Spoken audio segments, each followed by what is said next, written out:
नमस्कार, मैं हूं स्नेहा पांडे और आप देख रहे हैं न्यूज हब विद स्नेहा। क्या आपने कभी सोचा है कि एक दिन आप सुबह उठे और चाय बनाने के लिए गैस ही ना हो? डरावना लगता है ना, लेकिन मार्च 2026 में भारत के कई शहरों में हकीकत बन चुका है। बेंगलुरु से दिल्ली तक लोग गैस एजेंसियों के बाहर सुबह 4 बजे से लाइन लगा रहे हैं। इंडक्शन चूल्हों की बिक्री अचानक आसमान छूने लगी। आखिर क्या हुआ है हमारे किचन के उस नीले फ्लेम को? क्यों अचानक सिलेंडर मिलना इतना मुश्किल हो गया है? चलिए आज द ग्रेट एलपीजी क्राइसिस की पूरी कहानी समझते हैं। इस संकट की जड़ें भारत में नहीं बल्कि हजारों मील दूर पश्चिम एशिया में है।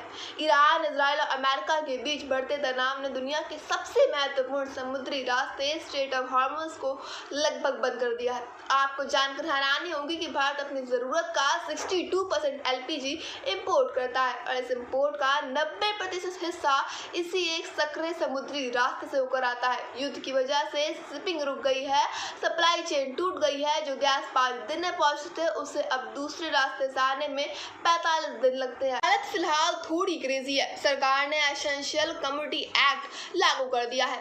अब आप जब चाहें तब सिलेंडर बुक नहीं कर सकते। शहरों में 25 दिन और ग्रामीण इलाकों में 45 दिन का गैप देना अनिवार्य हो गया है।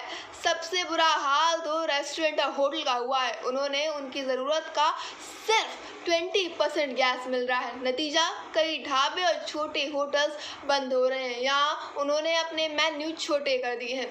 सबसे बड़ी समस्या है पैनिक बुकिंग। लोग डर के मारे बुकिंग कर रहे हैं, जिससे डिलीवरी सिस्टम पर बोझ बढ़ गया है।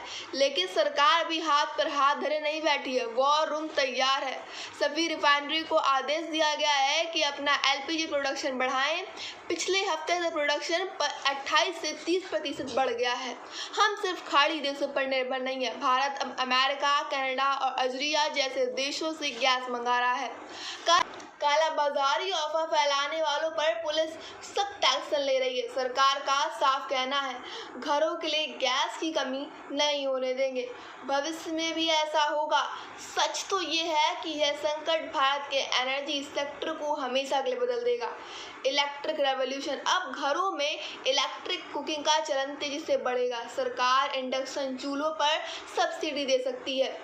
भारत अब तेल की तरह गैस को भी विशाल अंडरग्राउंड स्टोरेज बनाने की योजना पर काम कर रहा है, ताकि युद्ध के समय में भी सप्लाई न रुके। पाइप वाली गैस को अब गांव-गांव में पहुंचाने का लक्ष्य 2030 तक पूरा करने की कोशिश होगी, ताकि सिलेंडर का झंझट खत्म हो जाए।